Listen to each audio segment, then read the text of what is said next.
अच्छा, बाबा साहेब डॉक्टर अम्बेडकर का पड़पोता सुजात अम्बेडकर भारत के प्रधानमंत्री नरेंद्र मोदी के बारे में क्या सोचता है? ये बहुत सिंपल सवाल तो है नहीं। सुजात अम्बेडकर को कभी रिजर्वेशन का कोटे वाला है ऐसा कोई ताना मिला है? कोटा या रिजर्वेशंस नहीं, बट तुम अंबेडकर हो इसलिए यहाँ पे पहुँच पाए हो, ऐसे बहुत जेलस लोगों से। या और वो हमको ताना देते कि आप में मेरिट नहीं है, तो how do you see this merit का ताना, तुम मेरिट वाले नहीं हो क्या? कि तुम मेरिट की बात करते हो, मैं कोटे से नहीं लड़ूंगा, मैं ओपन से आऊँगा, मैं तुम्हारी सीट खाने आ रहा हूँ। तुमको मेरिट की पड़ी है तो तुम तुम्हारी सीट मेरे से बचा के दिखाओ। कब तक आरक्षण लोगे? 70 साल हो गए, 75 साल हो गए आरक्षण लिए जा रहे हो, कभी तो छोड़ोगे? किसी दलित या बहुजन को बनाओ, शंकराचार्य, भट्ट, पंडित जी, फिर आगे की बात करेंगे। तिजोरी दो हमको, तिजोरी दो, रिलीजियस इंस्टीट्यूशंस की तिजोरी दो, वो तो आपके बाप की रिजर्व्ड है। फिर हमारे रिजर्वेशंस पे क्यों जलते हैं लोग? लेकिन हमारे लोगों पर एक आरोप भी रहता है कि ये लोग आरएसएस और बीजेपी के फुट सोल्जर हैं। उनके बेटे कभी जेल नहीं जाएंगे, उनके बच्चे जेल नहीं जाएंगे, उनकी औलाद एसी कार में घूमेंगे, घर पे बैठेंगे और भारत का अगला मंत्री या प्रधानमंत्री कैसे बनेंगे उसके सपने देखेंगे। जो जेल में जाएंगे वो बहुजन बच्चे जाएंगे। जो विक्टिम है उसी को ब्लेम कर दो कि यूपी में योगी की सरकार बन गई तो दलित बहुजनों ने 5 किलो चावल लेके वोट दे दिया। उनको मैं सिर्फ एक ही चीज़ कहना चाहूँगा कि आप हमको मत समझाइए, पॉलिटिक्स करिए। आप अपने रिश्तेदारों को इतना कन्विंस कीजिए कि बीजेपी के लिए वोट नहीं करना है, हमारे लिए उतना काफ़ी हो जाएगा। सिंपल सी बात है, पब्लिक प्लेटफॉर्म में आके हमको सिखाने से अच्छा आपके जो चाचा बीजेपी के व्हाट्सएप फॉरवर्ड भेजते हैं उनको बंद करा दीजिए, हम मेहरबानी समझ लेंगे यहाँ पे। तो जर्नलिज्म किया, उसके बाद जर्नलिज्म की कुछ प्रैक्टिसेस की, कहाँ काम किया और भारत के न्यूज़ रूम में कैसा एक्सपीरियंस रहा? वहाँ का एक्चुअली मेरा एक्सपीरियंस काफ़ी बुरा था। और वो न्यूज़ रूम में मैंने भी कास्टिस्ट कमेंट्स सुने हैं। वहाँ के एडिटर ने एक मेरे पे भी कास्टिस्ट कमेंट्स किए, I don't want to repeat them, but वो जब भी हो रहा था तभी मेरे दिल में एक ऐसा सवाल चल रहा था कि आज यहाँ पे मैं भी अगर ये सुन रहा हूँ तो बाकी के न्यूज़ रूम्स में, खासकर का हिंदी बेल्ट में,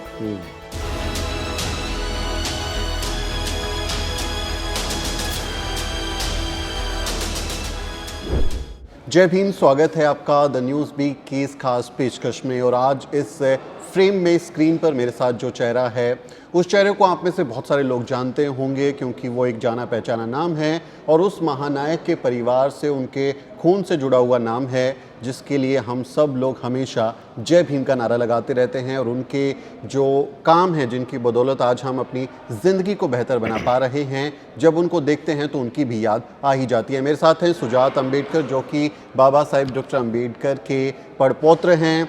दिल्ली में हम बैठे हैं तो यहाँ नॉर्थ इंडिया की भाषा में पड़पोता शब्द इस्तेमाल किया जाता है, ग्रेट ग्रैंडसन। तो वो बाबा साहेब डॉक्टर अम्बेडकर के पड़पोते हैं और इस वक्त हम लोग दिल्ली में बैठे हैं। हम एक दूसरे से बहुत सारे सवालों के जवाब लेने वाले हैं, कई सारी बातें करने वाले हैं कि बाबा साहेब डॉक्टर अम्बेडकर की जो विरासत है उस परिवार में, जिस परिवार में इनका जन्म हुआ है, वो उस विरासत को अब कहाँ लेके जाने वाली है, क्या इनके इरादे हैं, युवा हैं, भविष्य क्या होगा, क्या रणनीतियाँ बनाई है। वंचित बहुजन आघाड़ी के कार्यकर्ता के तौर पर अभी काम कर रहे हैं, लेकिन ये पार्टी जो चुनाव भी लड़ रही है, क्या वो अम्बेडकरवादी राजनीति को स्थापित कर सकती है और सत्ता में कुर्सी पर काबिज हो सकती है? इस तरह के कुछ सवाल होंगे और हम सुजात अम्बेडकर से जानने की कोशिश करेंगे। तो आइए शुरू करते हैं। तो सुजात, बहुत बहुत स्वागत है। जय Bhim. Thank you so much for having me. जय भीम।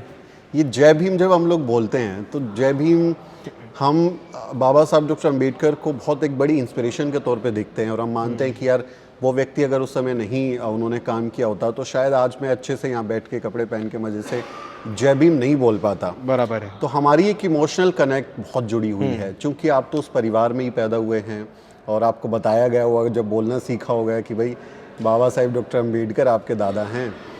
तो जय भीम जब बोलते हो तो किस तरह के इमोशंस आते हैं दिमाग में? ये एक्चुअली शब्दों में कैद करना थोड़ा मुश्किल हो जाएगा, बट मैं थोड़ी कोशिश करता हूँ। एक जब भी हम जय भीम कहते हैं तो सबसे पहले एक अंदर से जोश आ जाता है और एक खड़े रहने का और कुछ करने का एक जोश अंदर से आ जाता है। दूसरी तौर पे जय भीम कहने से एक बहुत सेंस ऑफ बिलोंगिंगनेस और कनेक्टिविटी भी आ जाती है कि हम अपने लोगों से मिलते हैं, जुड़ते हैं, हर किसी को झुक के, गले लगा के, हाथ मिला के, नमस्कार करके, हाथ जोड़ के या कैसे भी सलाम करके भी जय भीम करते हैं और उससे एक सेंस ऑफ कनेक्टिविटी आता है। और तीसरा एक ऐसा भी फीलिंग आता है कि ये सिर्फ मैं एक महामानव को सलाम नहीं कर रहा हूँ, तो मैं एक नारा भी लगा रहा हूँ जिससे मैं ये बोल रहा हूँ कि सोशल जस्टिस का विजय असो, सोशल जस्टिस का जय हो। और इस वजह से जब भी जय भीम बोलते हैं बहुत सारे एक अंदर से फीलिंग्स आती है, पर वो नेचुरली एक साथ कनेक्ट होके क्लियर पाथ पे चलने को दिखा देती है। बिल्कुल, जय भीम सिर्फ एक नारा नहीं है, बल्कि वो न्याय का मतलब है, वो आपस में समानता का व्यवहार करने का मतलब है कि हमें कोई भेदभाव नहीं करना है, और अगर भेदभाव होता है, गैर बराबरी होती है, तो उसके खिलाफ संघर्ष भी करना है। एक बड़ा नाम बन जाता है जय भीम। जिस परिवार में आप हैं, हालांकि जैसा हम जिक्र कर रहे थे कि ये सवाल हर कोई आपसे पूछता होगा कि यार बाबा साहेब के घर में जन्मे हो, तो मैं थोड़ा सा घुमा के पूछ रहा हूँ। बाबा साहेब के घर में पैदा हुए हैं आप, जो हैं आपके पिता, आपके दादा, आपके परदादा, एक लंबी विरासत है अम्बेडकरवादी आंदोलन की। तो जब मैं सुजात अम्बेडकर को एक युवा के तौर पे देखता हूँ कि वो एक नौजवान है, अभी पढ़ाई लिखाई करके आगे आया है, और आज का माहौल उस तरह का नहीं है जैसे हमारे दादा परदादा ने झेला था। उन्होंने बहुत सारी चीज़ों को झेली और हम लोग बहुत प्रिविलेज हैं, तो बहुत सारी चीज़ें हमको मिल जाती हैं जो शायद उनको नहीं मिली हुई थी। तो आप एक युवा वारिस के तौर पे जब इस लेगेसी को देखते हैं, तो कैसे देखते हैं कि ये लेगेसी हमारे लिए कुछ जिम्मेदारी है, कोई ड्यूटी है, या कभी कभी थोड़ा प्रेशर भी फील होता है कि यार बड़ी जिम्मेदारी है, क्या हम इस जिम्मेदारी को पूरा कर पाएंगे?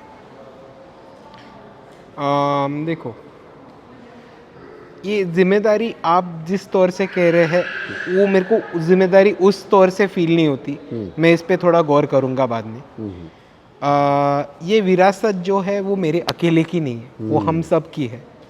और हम जो विरासत चलाने की कोशिश कर रहे हैं वो खून या ख़ानदान की नहीं, वो बाबा साहब के टीचिंग्स की, उनकी सोच की, उनकी विचारधारा की और उनके सिखाए गए रास्ते की विरासत हम चलाने की कोशिश कर रहे हैं। और इसीलिए मैं जिम्मेदारी मानता हूँ कि ये सिर्फ मेरी जिम्मेदारी नहीं है, ये सब हम जितने भी बाबा साहब के अनुयायी है, बाबा साहब को मानने वाले लोग हैं, उन सब की ये जिम्मेदारी है कि बाबा साहब का जो मिशन था, एक एंटी कास्ट स्ट्रगल था, एक इगैलिटेरियन सोसाइटी का, एक सामाजिक न्याय का, एक उनका जो सपना था वो पूरा करे और जाति अंत तक हमारी ये लड़ाई जारी रहे।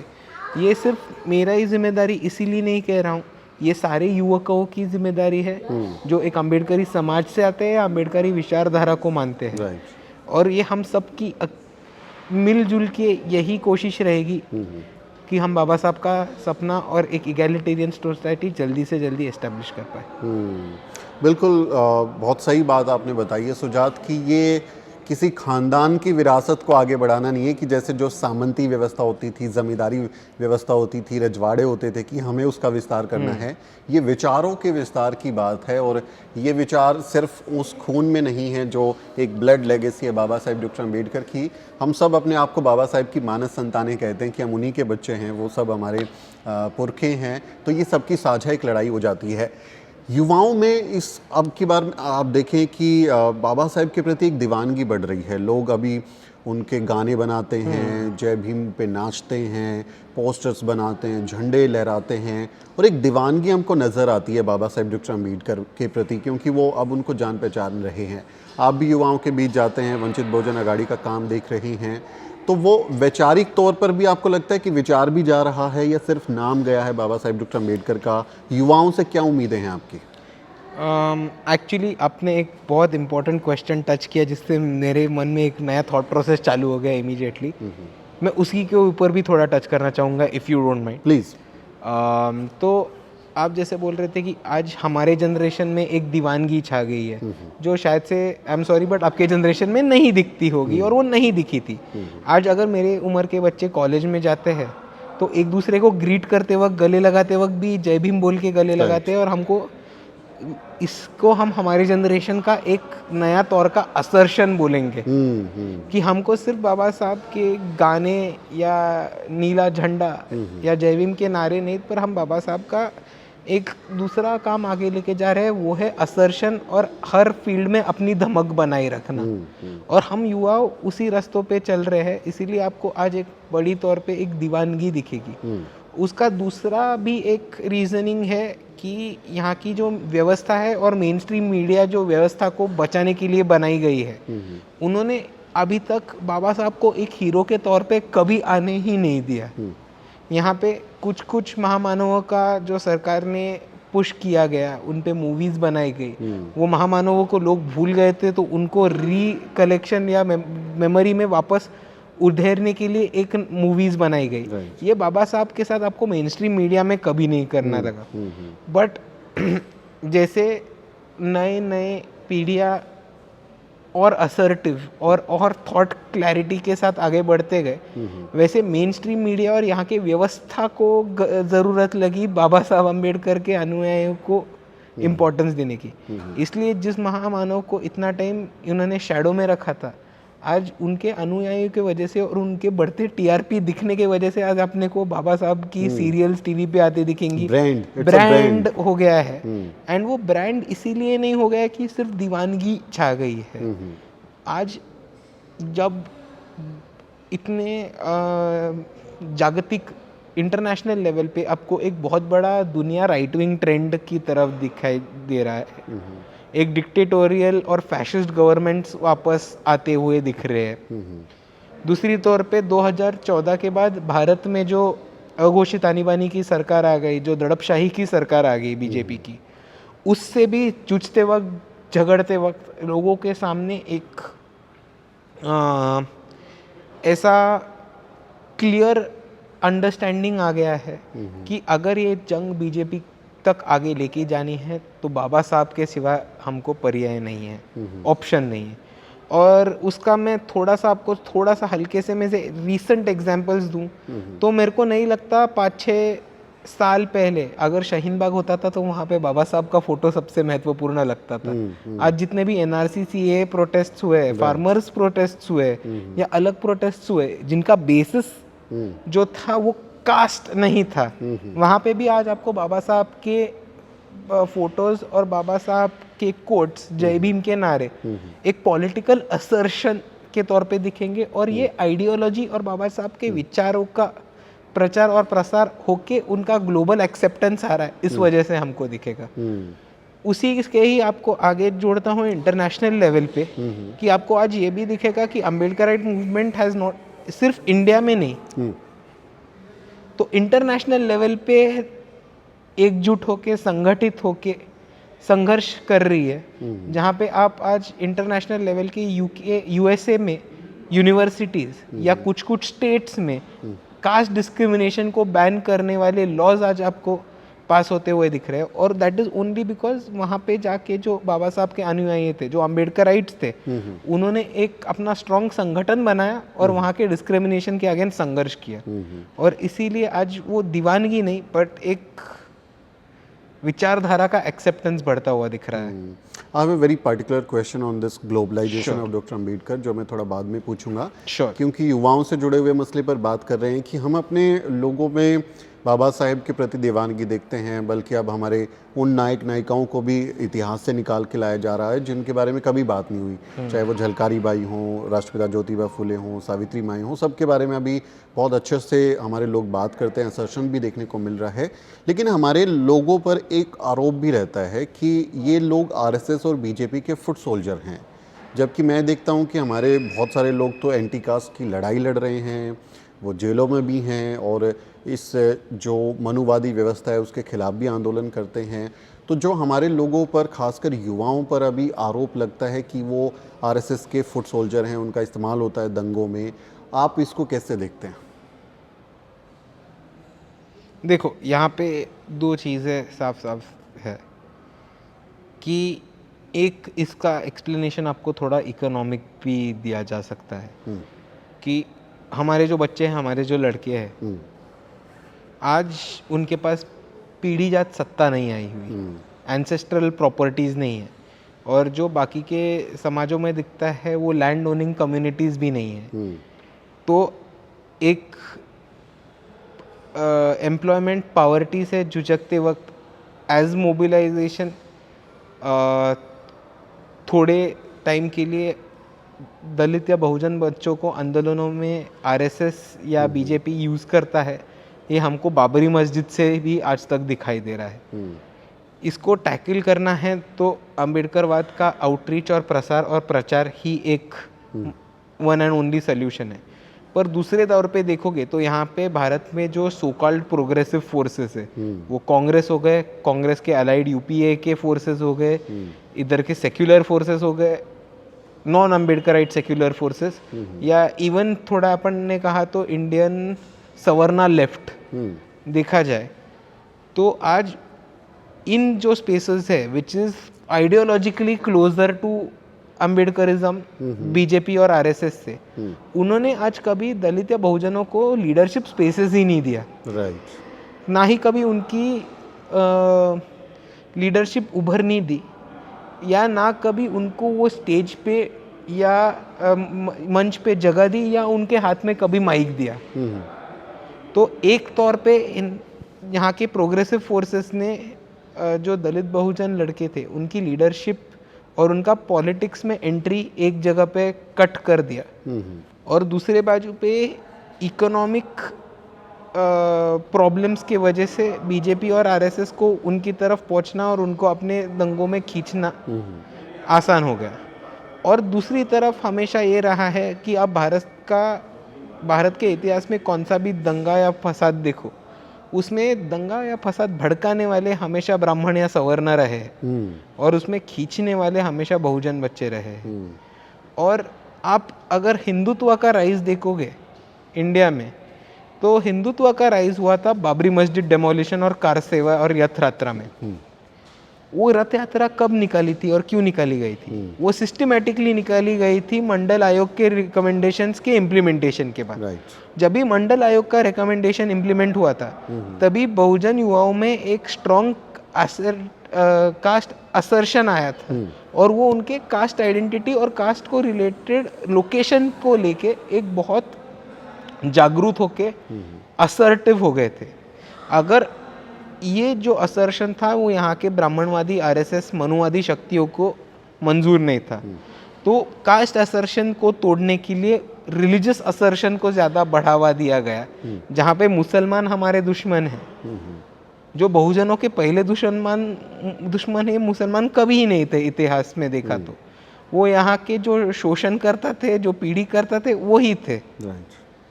पर बहुजनों को ये दिखाया गया कि हमको लड़ना है वो मुसलमानों को खिलाफ लड़ना है, और रिलीजन के दौर पे उनको एकजुट किया गया।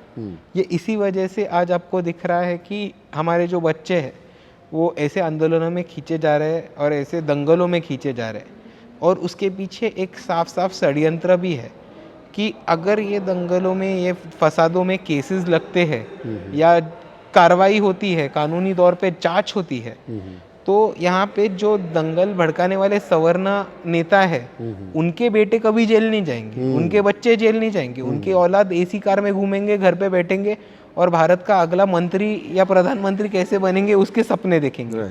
जो जेल में जाएंगे वो बहुजन बच्चे जाएंगे, उनको फर्दर एजुकेशन के लिए प्रॉब्लम होगा। एक बार पुलिस रिकॉर्ड में नाम आ गया तो पुलिस रिकॉर्ड से बाहर निकलने के लिए प्रॉब्लम होता है।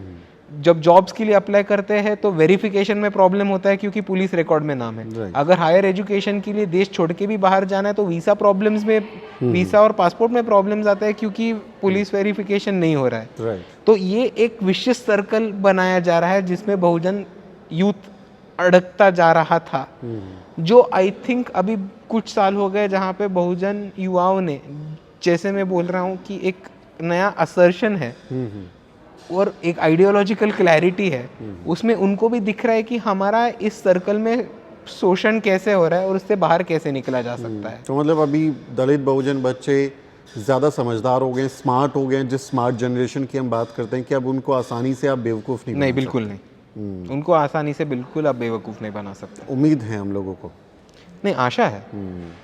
तो ये जो हम यूथ में शिफ्ट देख रहे हैं अभी अम्बेडकराइट आइडियोलॉजी की तरफ, एंटी कास्ट मूवमेंट की तरफ, इसका एक एग्जांपल मैं अब जस्ट आपको देना चाहूँगा, फिर आपको सवाल पूछता हूँ कि कुछ दिन पहले अयोध्या में एक केस हुआ था जिसमें मस्जिद में मांस को फेंका गया ताकि वहाँ पे राइट्स हो सकें, और जो उसको फेंकने वाले थे वो 6 लोगों में से 5 ब्राह्मण थे और एक कोई ओबीसी लड़का था।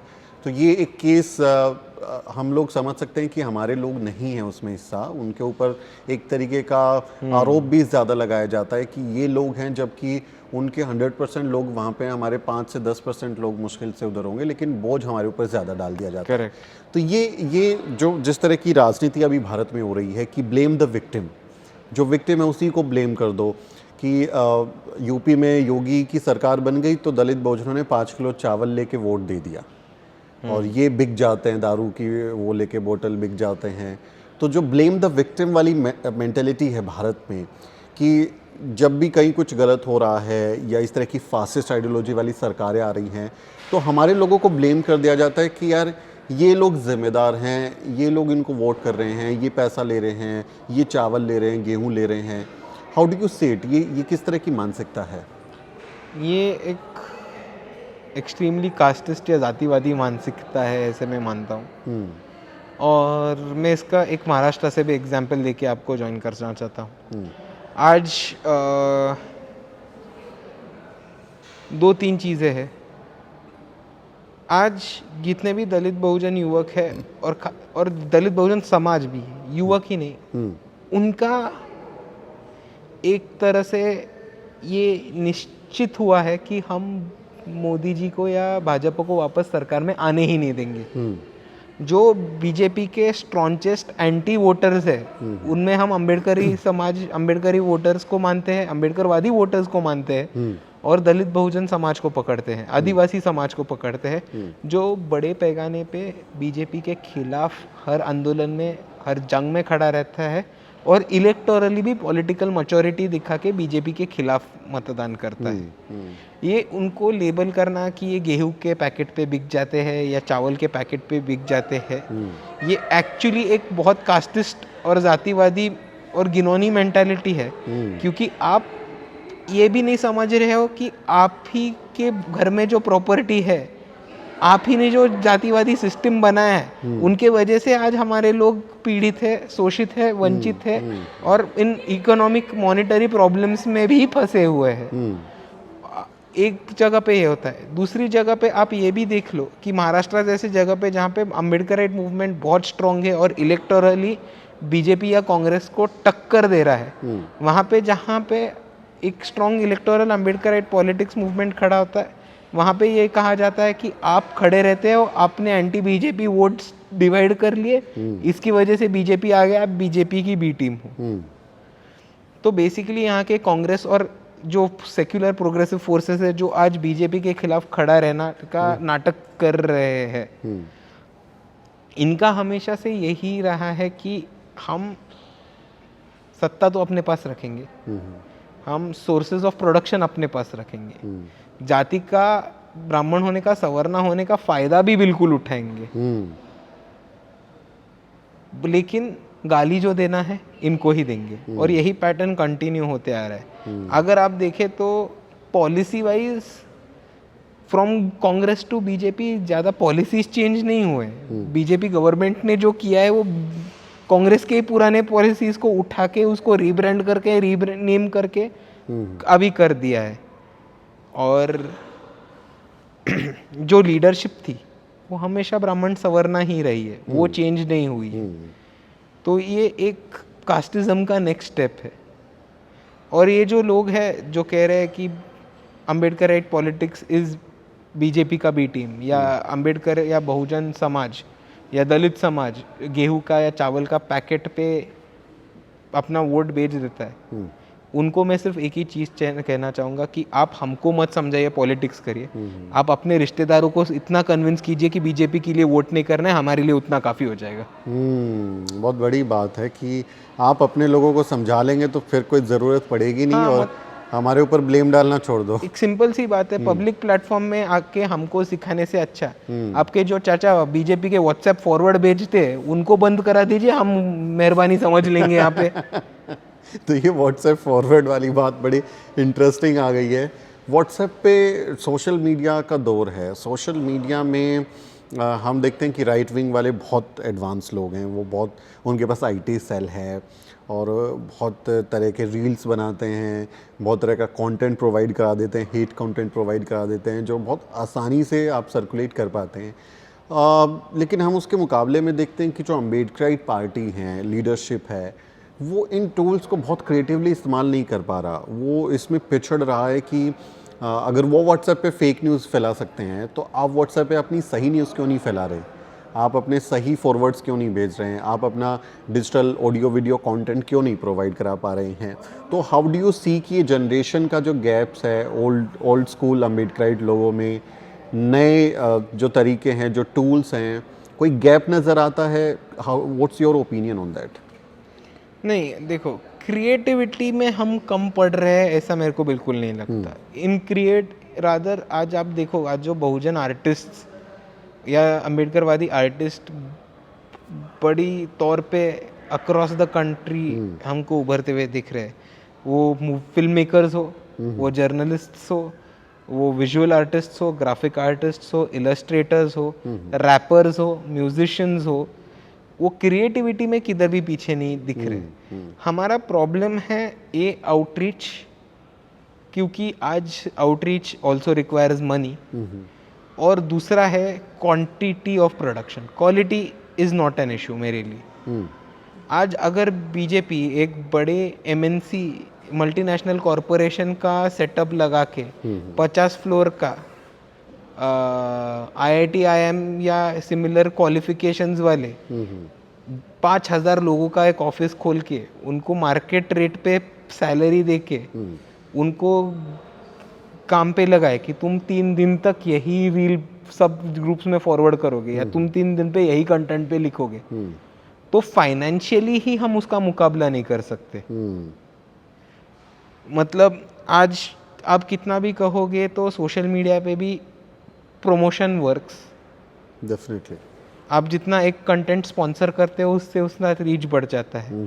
आप जितना सिस्टमेटिकली लोगों को बिठाओगे उतना आपको रील्स जनरेशन बढ़ जाएगा, उतना ग्राफिक जनरेशन बढ़ जाएगा। सिमिलरली अगर 5 लोग व्हाट्सएप संभाल रहे, उससे अगर 5,000 लोग ज़्यादा बेहतर व्हाट्सएप संभाल ही पाएंगे, तो उतनी ज़्यादा लोगों तक आप पहुँच पाओगे।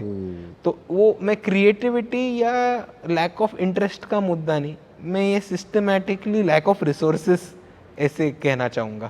और उसमें भी जितने भी रिसोर्सेज अवेलेबल हैं उसमें हम बहुत शानदार काम भी कर रहे हैं। शानदार काम भी कर रहे हैं। और दूसरी चीज़ ये भी है कि हमारे बीजेपी के या कांग्रेस के बाद जितना रिसोर्स है वो और अम्बेडकरवादी ताकतों के पास नहीं है।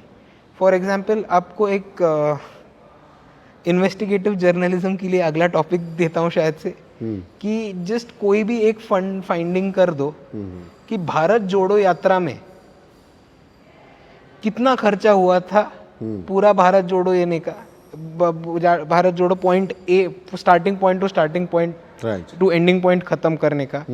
जो वो तंबू था, जो उनका टेंट था, वो टेंट मोबिलाइज करने का, लोगों को लाने का, इन्फ्लुएंसर्स लाने का, उतना मीडिया में न्यूज़ छपवा के PR कराने का,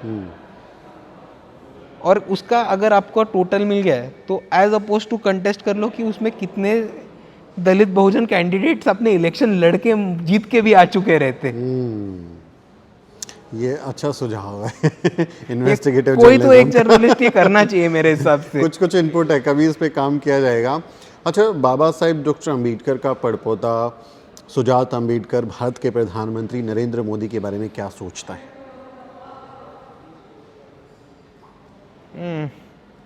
ये बहुत सिंपल सवाल तो है नहीं। मेरी राय नरेंद्र मोदी के ऊपर बाकी अम्बेडकरी समाज की जो है उससे अलग कोई नहीं है। एक तौर पे नरेंद्र मोदी अपने आप को OBC या बहुजन रिप्रेजेंटेशन दिखाते हैं, लेकिन उनके जो पॉलिसीज़ है वो हमेशा एंटी अम्बेडकराइट और यहाँ के बहुजनों को या दलितों को या आदिवासियों का नाश करने के लिए लगे हुए हैं। आज हमारे पास ऐसे पंतप्रधान हैं जिन्होंने एक भी प्रेस कॉन्फ्रेंस नहीं लिया है। आज ऐसे पंतप्रधान हैं जिनकी डिग्री असली है या नहीं, इस पे पूरे देश कंफ्यूज्ड है। और हमारे पास ऐसे भी पंतप्रधान हैं जिन पे गुजरात मैसेकर के एलिगेशंस लगे। तो आई थिंक आपका answer is quite self explanatory. ये स्कॉलर भी हैं, एक स्कॉलर के तौर पे भी जवाब को आप देखें कि कैसे इशारों में जवाब दिया जा रहा है। सुजात, मैं आगे बढ़ूं कि हम इस देश में जो अभी हालात देख रहे हैं, अम्बेडकरवादी समाज में असर्शन तो बहुत ज़्यादा है, जागृति भी बहुत ज़्यादा आ रही है, लेकिन एक तरह की लीडरशिप क्राइसिस हम देख रहे हैं कि आपकी जो पार्टी है वंचित बहुजन अघाड़ी, वो महाराष्ट्र तक सीमित हो गई है। हालांकि अभी आप लोगों ने शायद हरियाणा में भी शुरुआत करी, कुरुक्षेत्र में रैली थी। अभी बाला साहब अम्बेडकर जो है हमारे पार्टी प्रेसिडेंट जी, वो कर्नाटका इलेक्शंस के लिए कर्नाटका में प्रचार कर रहे हैं। कर्नाटक में प्रचार कर तो धीमे धीमे पॉलिटिकल पार्टी इंडिया बेस ले रही है और महाराष्ट्र बेस हमारा स्ट्रॉन्ग बेस है ही। लेकिन जैसे अभी 2024 को लेके हालात बन रहे हैं कि 2024 में कई ग्रुप्स जो हैं वो अपने आप को प्रधानमंत्री पद का उम्मीदवार के तौर पे पेश कर रहे हैं। जैसे ममता बनर्जी और केजरीवाल का एक गुट है जिसमें अखिलेश यादव भी हैं, फिर अभी नीतीश कुमार का एक गुट बन गया है, वो घूम रहे हैं अलग अलग जगह। स्टालिन भी कभी कभी बीच में बोल देते हैं। लेकिन हम अगर दलित बहुजन कैंडिडेट का उस तरह से देखें कि जो दलित आइडेंटिटी है उसमें ये बात नहीं होती कि क्यों इस देश में अभी तक दलित प्रधानमंत्री नहीं है, तो कोई उसके नाम का ऐलान किया जाए या उसको पुश किया जाए कि कोई एक लीडर ऐसा हो उसको बोलें कि यार ये प्रधानमंत्री बन सकता है। ये लीडरशिप क्राइसिस, तो आप मानेंगे कि हाँ अभी दलित आइडेंटिटी, दलित पॉलिटिक्स एक लीडरशिप क्राइसिस से गुजर रही है। क्या क्या सोचते हैं इस बारे में आप नेशनल पॉलिटिक्स में, क्योंकि हम लोग मिसिंग हैं? मैं नहीं मानता हमारे पास एक लीडरशिप का आइडेंटिटी या लीडरशिप क्राइसिस है। हमारे पास आज आप देखोगे तो भारत में बहुत सारे लीडर्स हैं जिसको समाज आंख लगा के देखता है। वो बाला साहब अम्बेडकर होंगे, मायावती जी होंगी, वीकेसी के थोल थिरुमावलम जी होंगे, चंद्रशेखर आज़ाद जी होंगे, जिग्नेश मेवानी जी होंगे, बल्कि उन्होंने कांग्रेस ज्वाइन कर ली हो, पर गुजरात तक दलित समाज उनको एक मसीहा की तरह ही देखते हैं। तो लीडरशिप क्राइसिस नहीं है, ये एक पॉलिटिकल क्राइसिस है। मैं ये मानता हूँ जहाँ की यहाँ के जितने भी प्रास्थापिक जो एस्टेब्लिश्ड पॉलिटिकल पार्टीज थे जिन्होंने आज तक सिर्फ सवर्णाओं का राजकारण किया है, उन्होंने ये ठान मान ली है कि हम दलित लीडरशिप को कभी पहुंचने नहीं देंगे। आपको इसी सवाल का मैं एक दूसरा और एक इन्वेस्टिगेटिव जर्नलिज्म के लिए टॉपिक दे दूंगा। ये दरअसल जर्नलिज्म कर चुके हैं, एशियन कॉलेज ऑफ जर्नलिज्म से पढ़ाई कर चुके हैं, इसलिए अंदर का जर्नलिस्ट मुझे टॉपिक दिया जा रहा है। बताइए बताइए। तब्बल एक 5-6 महीने हो गए होंगे कि मल्लिकार्जुन खड़गे कांग्रेस के प्रेसिडेंट बनाए गए। Probably first Dalit leadership Congress has got. The second one, sorry my bad. Pan India कितने प्रेस रिलीजेस पे, कितने बैनर्स पे, कितने पैम्फलेट्स पे, कितने होर्डिंग्स पे अभी भी राहुल गांधी और सोनिया गांधी का फोटो लगता है, लेकिन पार्टी प्रेसिडेंट का नहीं लगता। ये भी एक सोच लेने वाली बात है और उससे ही आपको जवाब मिल जाएगा कि यहाँ की जो mainstream Savarna political leadership है has always tried to keep Dalit leadership away. जहाँ की मल्लिकार्जुन खड़गे खुद अपने पार्टी के प्रेसिडेंट होके उनको प्रेसिडेंसी का भाव या दर्जा उनकी खुद की पार्टी नहीं दे रही। और जब वक्त बुरा होता है तो फिर एक दलित के प्रति जाते हैं कि चलो अगर हार भी गए तो ब्लेम कर देंगे कि ये लीडर थे। तो करेक्ट, ये मानसिकता तो समझ मतलब हाँ, आपने एक महत्वपूर्ण किस्से में हाथ डाली कि Congress has given its leadership to a Dalit. Congress ने अपनी लीडरशिप एक दलित आदमी या दलित पर्सनालिटी को ऐसे टाइम पे दी है व्हेन जब भी Congress has been at its weakest. एक दलित आदमी को प्रेसिडेंट जब बनाया कांग्रेस ने, तब कांग्रेस अपने सबसे कमजोर हालात से गुजर रही है। तो अगर कांग्रेस खत्म हो गई तो उसका भी नाप दलितों पे ही फोड़ेंगे। Blame the victim. ये तो इस तरह के काम होते रहते हैं हमारे देश में। आप अभी जैसे क्योंकि इन्वेस्टिगेटिव जर्नलिज्म की बार बार बात आ रही है, तो आपकी जो पढ़ाई हुई है जर्नलिज्म की, आपने पीजी डिप्लोमा किया है एशियन कॉलेज ऑफ जर्नलिज्म से, और आपने बीए किया है पॉलिटिकल साइंस में, और एमए भी पॉलिटिकल साइंस में है लंदन यूनिवर्सिटी से। मेरा एमएससी है इलेक्शंस कैंपेनिंग एंड डेमोक्रेसी, ऐसे कोर्स में। ये एक सेफोलॉजी और इलेक्टोरल पॉलिटिक्स का मिक्स, ऐसे एक स्पेसिफिक कोर्स है जो मैंने लंदन यूनिवर्सिटी के रॉयल हॉलोवे यूनिवर्सिटी से किया है। लंदन यूनिवर्सिटी में ही जो है लंदन स्कूल ऑफ इकोनॉमिक्स, जहाँ बाबा साहेब डॉक्टर अम्बेडकर पढ़ाई की है, तो वहीं गए, देखा, सब बाबा साहेब की यादों में गए, उनके जगह पे गए। लंदन स्कूल ऑफ इकोनॉमिक्स एक अलग यूनिवर्सिटी है जहाँ से बाबा साहब पढ़े थे। वो सारा अफिलिएटेड है लंदन यूनिवर्सिटी से अफिलिएटेड है, ऑल्दो इट इज सेपरेट। पर मैं था रॉयल हॉलोवे यूनिवर्सिटी में, विच इज अफिलिएटेड, पर वो एलएसी से ताज्जुब नहीं रखता। ऑल्दो मैं लंदन में रहता था, तभी जिस जगह पे बाबा साहब पढ़े हैं लंदन में, ऑब्वियसली वो जाके एक बार देखने को, वहाँ पे एलएसी में बहुत बड़ी बाबा साहब की मूर्ति लगी है, वो देखने को ज़रूर गया था।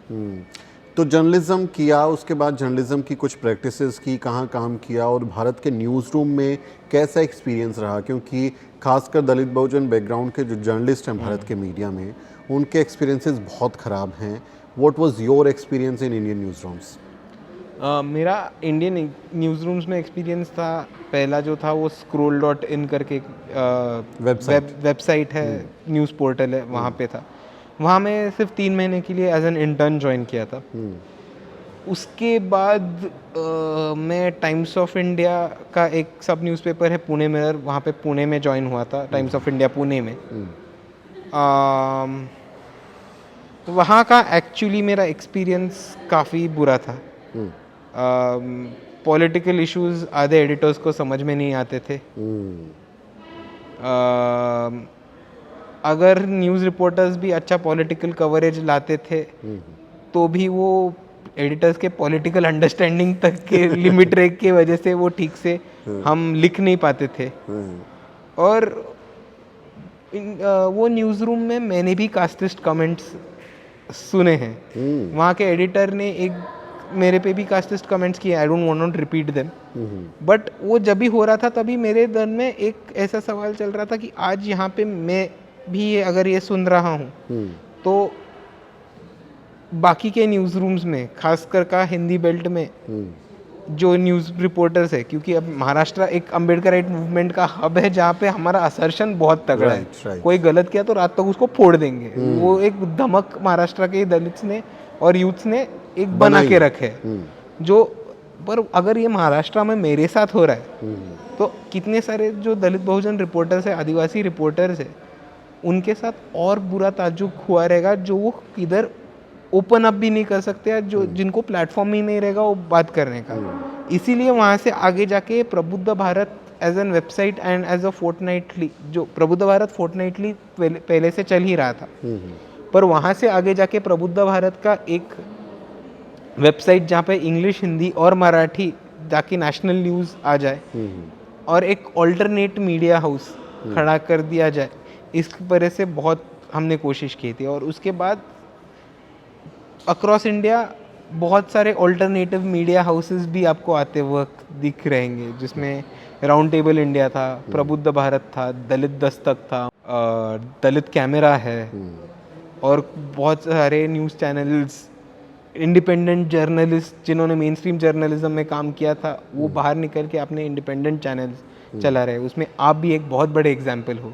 से बहुत सारे इंडिपेंडेंट जर्नलिस्टिक वेंचर्स जो यहाँ के मेन स्ट्रीम व्यवस्था को एक ऑल्टरनेटिव मीडिया बन के उभरते वक्त दिख रहा है, और हमको आगे जाते वक्त इसी की बहुत ज़रूरत है, ऐसे मेरे को लगता है।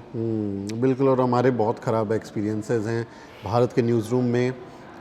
कई बार हमने अपने सुनाई अपनी कहानियाँ भी कि हमें क्या क्या झेलना पड़ा। I don't want to repeat, क्योंकि इंटरव्यू आपका हो रहा है। जिस मेरिट की बात की जा रही है, मतलब ये बार बार हम लोगों को ताना मिलता है कि मेरिट नहीं है, और आपने अपने जवाब में एक इशारा किया कि जब हम स्टोरीज़ करके लाते थे तो उनकी पॉलिटिकल अंडरस्टैंडिंग ही नहीं होती थी, उनको समझ ही नहीं आता था कि ये है क्या। और ये बहुत किस्से हमारे साथ भी हैं, मैंने भी बहुत बार झेला है कि जिन जर्नलिस्ट को, जिन एडिटर्स को हम कुछ लिखते थे, स्टोरीज़ लिखते थे, उनको उस पर कुछ भी नहीं आता था, एकदम ख़राब उनका एक्सपीरियंस होता था, कुछ भी समझ नहीं होती थी, और वो हमको ताना देते कि आप में मेरिट नहीं है। तो how do you see this merit का ताना, तुम मेरिट वाले नहीं हो, कैसे देखते हो इसको? ये मेरिट जो था वो कास्ट स्लर ही की तरह ही आया था, पर आज हमारे जनरेशन ने मेरिट का मतलब और वो ताना ही थोड़ा चेंज कर दिया है कि जहाँ पे एक हो रहा है कि तुम चैटर्जी बैनर्जी मुखर्जी हो, या तुम शर्मा वर्मा हो, या त्रिपाठी हो, या चतुर्वेदी हो, इसलिए तुमको इधर बिठाया गया है। तुमको अंडरस्टैंडिंग तो इस चीज़ का खाक नहीं है।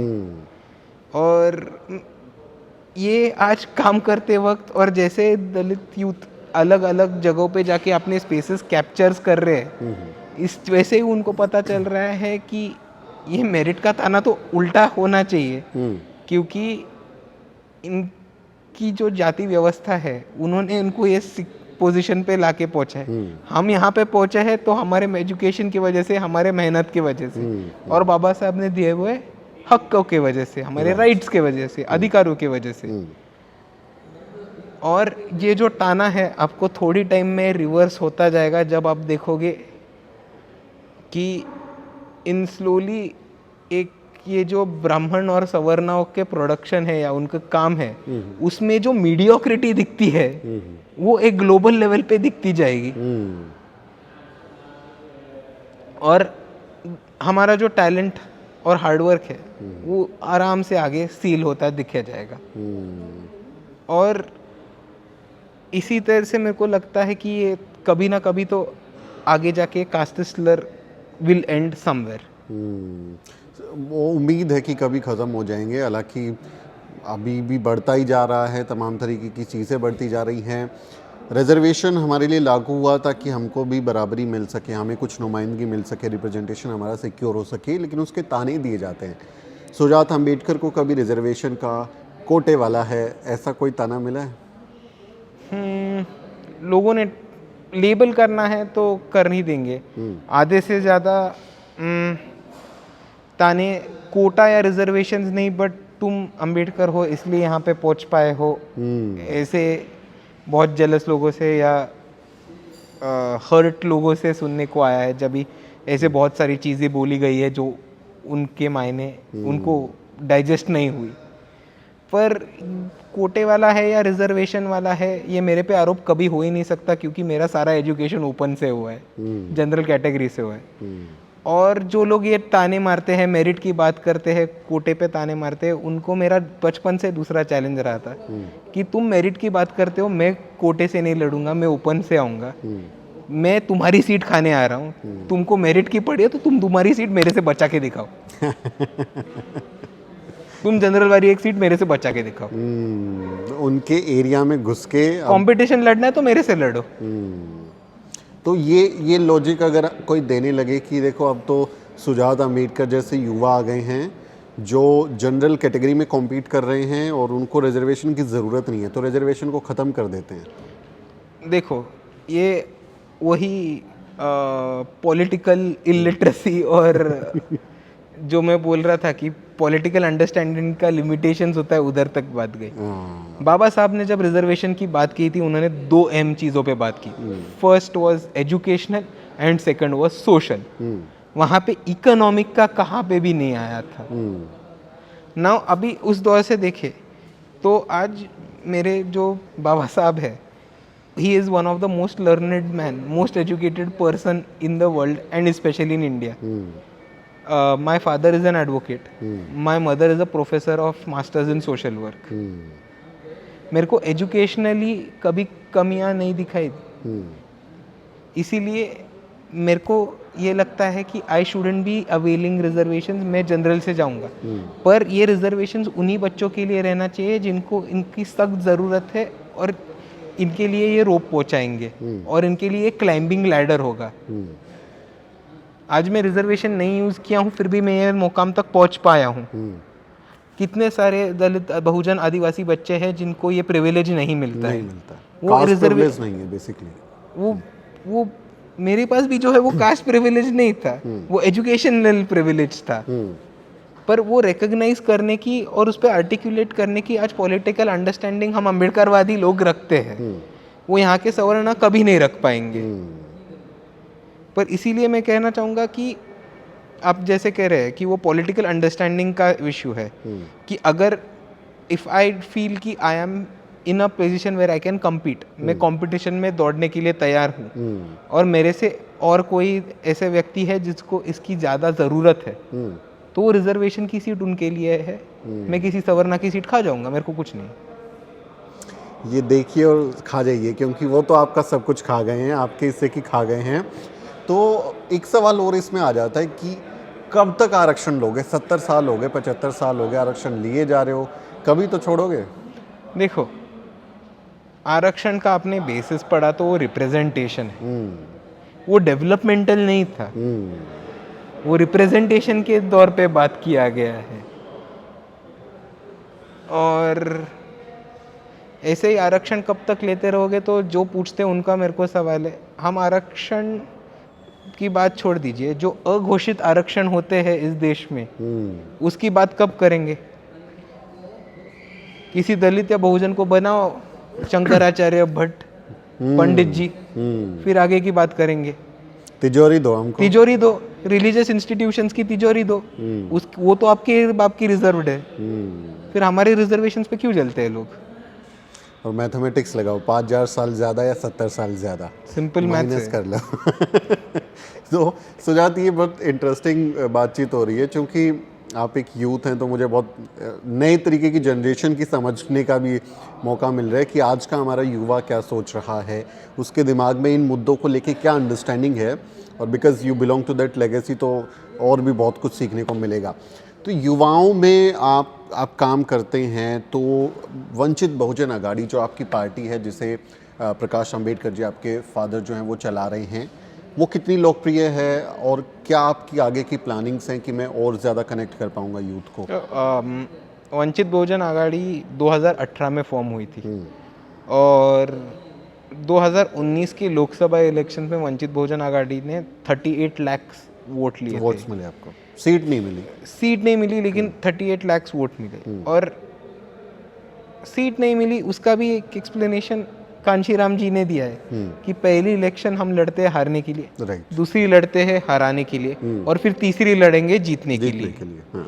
तो एक न्यू बॉर्न पार्टी को 38 लाख वोट मिलना एक छोटी बात बिल्कुल नहीं है। जो भी एक पार्टी जहाँ पे एक स्टेट में जहाँ पे शिवसेना, कांग्रेस, एनसीपी, भाजपा जैसे सारे पार्टी स्ट्रांग है, उनके खिलाफ इंडिपेंडेंटली लड़के एक 38 लाख जितना बड़ा अमाउंट ऑफ वोट्स और लोगों का सपोर्ट लेके आना एक छोटी बात नहीं थी। और वो जो 38 लाख से वो आगे से जाके बढ़ते ही रहेंगे। और वंचित बहुजन अघाड़ी का आपने फॉर्मेशन और इलेक्शन कैंपेन्स देखा रहेगा 2019 का, तो उसमें सबसे इम्पोर्टेंट ताकत जो थी वो थी युवाओं की, और जो फोरफ्रंट में थे कैंपेन के और वंचित बहुजन के फॉर्मेशन में भी वो थे, हाँ वो युवा थे। तो इसी तरह से वंचित बहुजन अघाड़ी जो है वो सब जितने भी महाराष्ट्र में वंचित घटक है, ओबीसी हो, माइक्रो ओबीसी हो, LGBTQ कम्युनिटी हो, मुसलमान हो, आदिवासी हो, दलित हो, उनको एक साथ बन के एक एजेंडा लिया है कि आज तक जिनसे सत्ते की तिजोरी और स्टेट पॉलिसी मेकिंग दूर रखा गया था, उनको हम सत्ता में पहुंचाएंगे, और वो बनाएंगे अपने कम्युनिटीज़ के लिए और अपने हित के लिए state policies that will be beneficial. तो नेशनल पॉलिटिक्स के लिए क्या प्लानिंग्स है कि मैं महाराष्ट्र तक ही काम करूंगा, या वंचित बहुजन अघाड़ी को हम एक राष्ट्रीय पार्टी की तरह भी देख सकते हैं, उस पे क्या? अगर महाराष्ट्र तक ही सीमित रखना था तो आज हम दिल्ली में हमारी ये मुलाकात होती ही नहीं थी सर। वंचित बहुजन देखो, जैसे एक पार्टी का एक ग्रोथ कर्व होता है, पहले इसको जहाँ से बिगिनिंग लिया है वहाँ स्टेट में थोड़ा स्टेबल होके ही तो आगे बढ़ेगा। हम महाराष्ट्र में एक स्ट्रॉन्ग सपोर्ट लेके आगे बढ़ रहे हैं, और धीमे धीमे बाकी के स्टेट्स में और जहाँ पे सपोर्ट दिखेगा वहाँ आगे बढ़ने की हम कोशिश ज़रूर करेंगे। महाराष्ट्र में शिवसेना के साथ आपकी अलायंस हुए हैं, अभी ऐलान भी हुआ, पिछले दिनों प्रेस कॉन्फ्रेंसेज हुई। शिवसेना की जो राजनीतिक पारी है वो एक तो बदनाम राजनीति है क्योंकि वो हिंदुत्व वाली पॉलिटिक्स पे उन्होंने सारा काम किया है, तो अम्बेडकराइट थॉट के साथ वो मैचअप नहीं होती है। और दूसरा, अभी जो शिवसेना का गुट आपके साथ में उद्धव ठाकरे वाला, वो खुद ही अपनी एग्जिस्टेंस की लड़ाई लड़ रहा है कि हम कैसे अभी बचाएं रखें उसको। तो इन दोनों सिनेरियो में आप इस अलायंस को कैसे देखते हैं? Actually interesting question. ठीक है, तो पहली चीज़ ये है कि इधर सबसे पहले एक थोड़ा कास्टिज्म का एंगल आप समझ लीजिए। यहाँ के जितने भी सेक्युलर लोग थे जो बोले थे कि अम्बेडकरवादी और उद्धव ठाकरे की जो शिवसेना है उनका अलायंस हमको आइडियोलॉजिकली स्टेबल नहीं दिख रहा।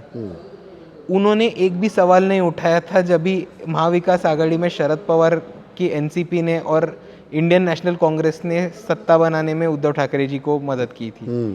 तो वो एक कास्टिज्म और आइडियोलॉजिकल बैंकरप्सी आपको सीधा सीधा उधर अंडरलाइन होती हुई दिखेगी।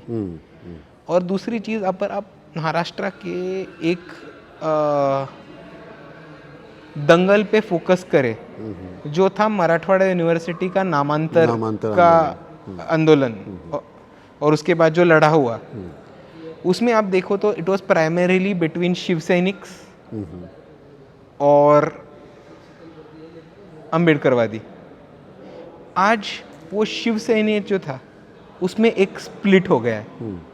एक शिवसेना का गठ जो है वो आरएसएस और बीजेपी और ब्राह्मणी ताकतवर के साथ बैठ गया है, और दूसरा जो ग्रुप था वो सीधा अम्बेडकरवादियों के साथ आके ज्वाइन हो गया है।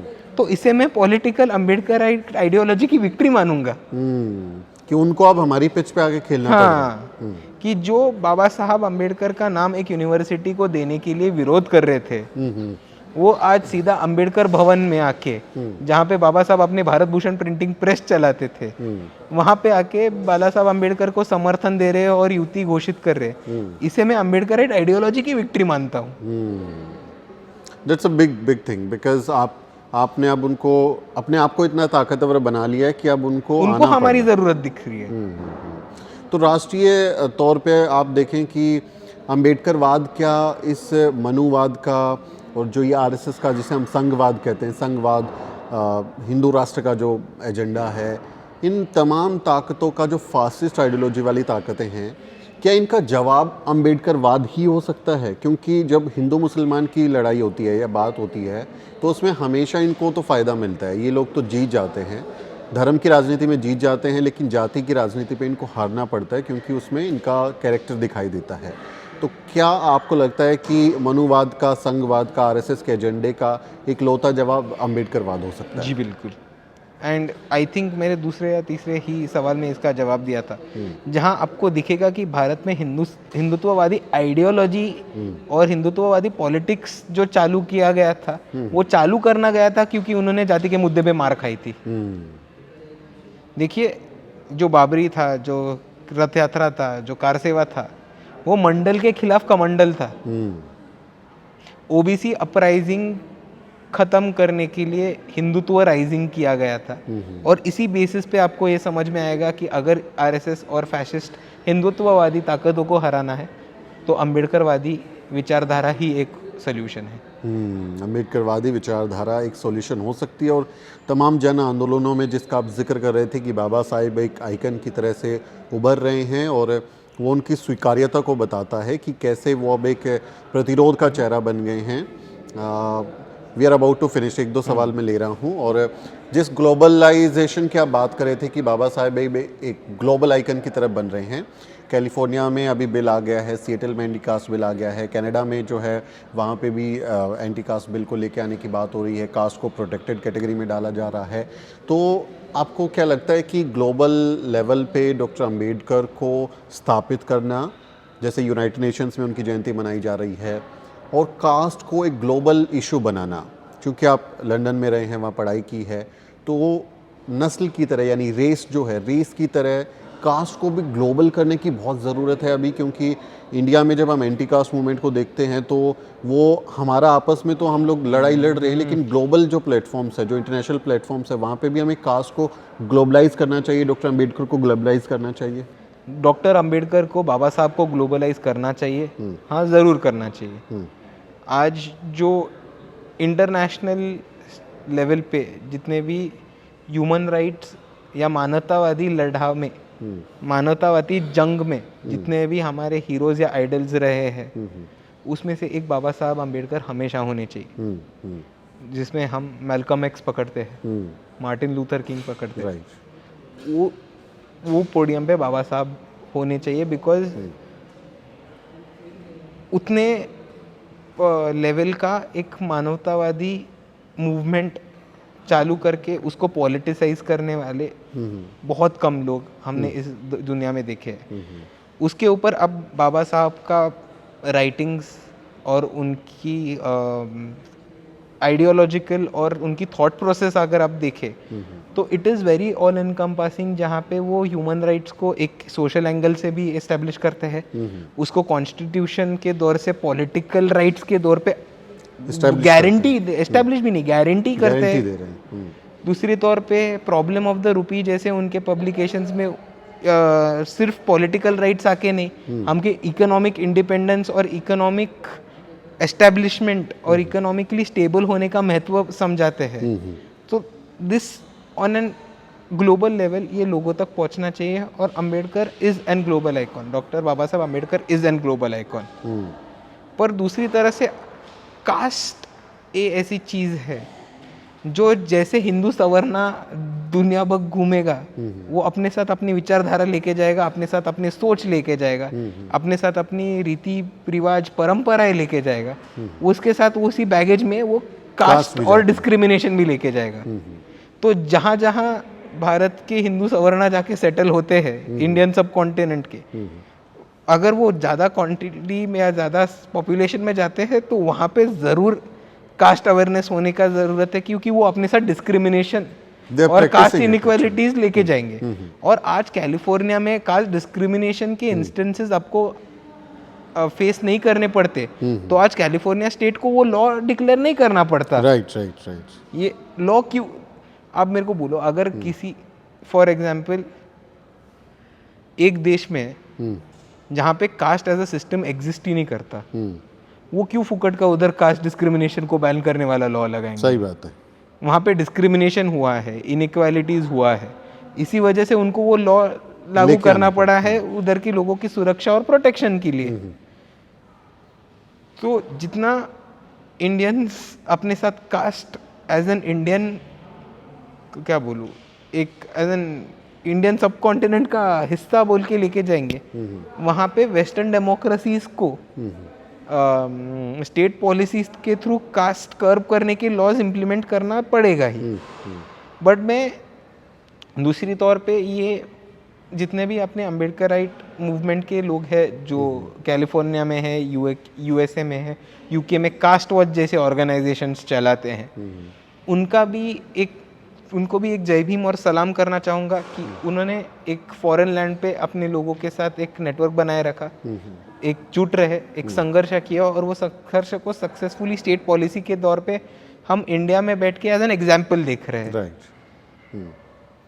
तो ये सॉलिडारिटी बनेगी क्या ग्लोबल तौर पे कि अगर हम इंटरनेशनली एंटी कास्ट मूवमेंट को लेके जाते हैं तो दुनिया की सरकारें, दुनिया के इंटरनेशनल जो फोरम्स हैं, यूनाइटेड नेशंस हैं या ह्यूमन राइट्स वॉच हैं, वो भारत सरकार को कहीं ना कहीं उस पर नज़र रख सकते हैं, उनको कह सकते हैं कि आपको ये भेदभाव ख़त्म करना चाहिए? वो करना ही होगा, और ग्लोबली ये आगे लेके जाना बहुत इम्पोर्टेंट है। If I am not wrong 94 में डरबन में कॉन्फ्रेंस हुआ था human rights commission, international human rights को लेके, जहाँ पे इंडिया से बाला साहब अम्बेडकर, प्रकाश अम्बेडकर एक रिप्रेजेंटेटिव गए थे who wanted to put caste ending caste discrimination as UNDP का प्रिंसिपल में डालना था।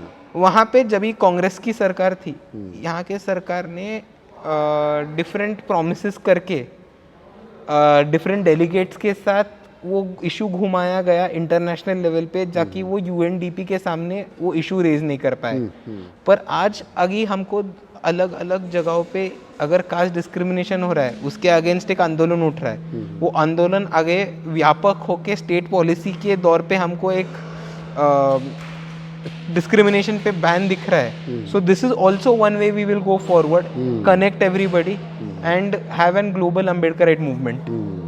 तो उससे सोलिडारिटी बनेगी डेफिनेटली, हमें उम्मीद रखनी चाहिए. आखिरी कुछ छोटे से सवाल ले रहा हूँ और बहुत मज़ा आया मुझे बात करने में कि एक यंग युवा वारिस भी हैं और बाबा साहेब डॉक्टर अंबेडकर के विचारों की लड़ाई में एक सैनिक के तौर पे भी हैं कि हमें उनके सपनों का प्रबुद्ध भारत बनाना है. तो एक युवा स्कॉलर से बात करना, उनके विचारों को जानना मेरे लिए भी एक लर्निंग सेशन है कि मैं भी अपनी समझ बना रहा हूँ. सुजात, मैं आपकी कुछ फ़ोटोग्राफ्स देख रहा था इंस्टा पे, फेसबुक पे. आपकी कई मज़ेदार उसमें फ़ोटो हैं. जैसे फेसबुक पे आप ऑटो चला रहे हो, शायद ऑटो बैठे उसका कवर फ़ोटो लगाया है. कुछ तस्वीरें जिसमें आप बैंड का हिस्सा हैं, म्यूज़िक का हिस्सा हैं. तो एक पर्सनैलिटी उन तस्वीरों को देख के समझ में आती है कि यार ये एक चुलबुला सा बच्चा है जो नोटी सा है, जो संगीत में कुछ रुचि रखता है और कुछ मज़ेदार करना चाहता है ज़िंदगी में, कुछ अच्छी चीज़ें करना चाह रहा है. वो चीज़ें छूट रही हैं क्या ये सब राजनीति आंदोलन के चक्र में कि मैं यार इधर आ गया, अब वो सब छूट रहा है? नहीं, I think for me it goes hand in hand. क्योंकि वो सिर्फ मस्ती मस्ती नहीं है, वो कभी तो आगे जाके विद्रोह भी होगा और एक बंडखोरी भी दिखेगी. तो अभी म्यूजिक करते हैं आप, कुछ करते हैं? मैं एक बैंड के लिए बजाता था. अभी फ़िलहाल तो नहीं बजाता हूँ क्योंकि हम सब अपने अपने और पे nobody is in the city anymore. और वो एक कॉलेज टाइम का बैंड था. कॉलेज के बाद सब लोग अपने रास्ते पे चल दिए. बट अभी भी जब भी घर पे रहता हूँ, फ्री टाइम रहता है तो इंस्ट्रूमेंट्स बजाने का सुनता हूँ, गाने हमेशा सुनूंगा. और दूसरी तौर पे म्यूज़िक से एक टच कभी टूटता नहीं. और म्यूजिक रिलीफ भी देता है. म्यूज़िक रिलीफ बाबा भी साहब देता वायलिन है. बजाया करते थे. म्यूज़िक रिलीफ भी देता है. म्यूज़िक रिलीफ वाले को जगाता भी है. म्यूज़िक अंदर एक जोश देता है, एक अंगार देता है. पर हमारे लिए तो वो एंटी कास्ट मूवमेंट में ये टूल्स हैं बेसिकली कि विद्रोही गीत गाना, कुछ साज बजाते हैं तो हम एक एंटी कास्ट मूवमेंट में भी उसका हिस्सा लेके आते हैं. हमारे लिए कला संगीत एक इंस्ट्रूमेंट बन जाता है उसका. और बाबा साहब का एक स्टेटमेंट था कि मेरे 10 भाषणों के बराबर एक गीत है. और आप देखोगे तो अभी पारंजित का जो एंटी कास्ट कलेक्टिव है, वहाँ से लेके वामन दादा कर्डक तक हमारे पास म्यूजिक और एंटी कास्ट मूवमेंट का पूरा लेगेसी है. बिल्कुल बिल्कुल बिल्कुल. तो हम उम्मीद करते हैं कि सुजात अंबेडकर से दोबारा मुलाकात होगी हमारी और फिर हम और नई चीज़ों पर बात करेंगे.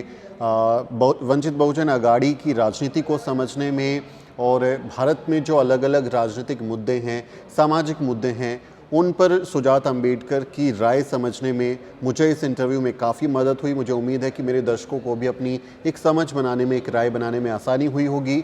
सुजात अंबेडकर की बताई हुई बातों पर आप क्या सोचते हैं, आप क्या कहना चाहते हैं, आप कमेंट के ज़रिए लिख सकते हैं. सुजात, चूँकि आप जर्नलिज़म के स्टूडेंट रहे हैं, जर्नलिज़म प्रैक्टिस किया है, तो मेरी जो न्यूज़ ऑर्गेनाइजेशन है या जो हम बहुजन मीडिया को जो रिप्रेजेंट करते हैं, उनको आप कैसे दिखते हैं? उनके बारे में अगर आप कहें कि भाई मदद करो, सब्सक्राइब करो, हमारे लोगों से आप अपील कर पाएँ. आपने पूछा मैं आप कैसे देखता हूँ, तो उसका एक छोटा सा आंसर होगा द वे फॉरवर्ड. और आपकी तरफ से और जितने भी इंडिपेंडेंट अम्बेडकराइट चैनल्स हैं, माध्यम से, उनकी सबकी तरफ से मैं सबको अपील करना चाहूँगा कि हम सबको पता है कि आज की मीडिया किसकी गोदी में बैठी है. आज बहुजन हो, दलित हो, आदिवासी हो, मुसलमान हो, LGBTQ+ कम्युनिटी के मेंबर्स हो, they are heavily under represented in every Indian newsroom. और अगर उधर गए तो उनको काम करने से ज़्यादा survival becomes a more important thing for them. इसीलिए alternate Ambedkarite media is the way forward. And मैं सबको आपके माध्यम से यही अर्ज करना चाहूँगा कि ज़्यादा से ज़्यादा तादाद में लाइक करें, सब्सक्राइब करें और ये चैनल को फॉलो कीजिए. Thank you so much. जय भीम. जय भीम। बहुत मज़ा आया बात करते हुए। इस इंटरव्यू पर अपनी राय दीजिए और इसे अन्य लोगों के साथ शेयर कीजिए। मेरा नाम सुमित चौहान है और इस वीडियो स्टोरी में मेरी मदद कर रहे हैं मेरे सहयोगी मोहित कुमार। अगले किसी वीडियो में मुलाकात होगी दोस्तों, तब तक आप देखते रहिए द न्यूज़ बीट।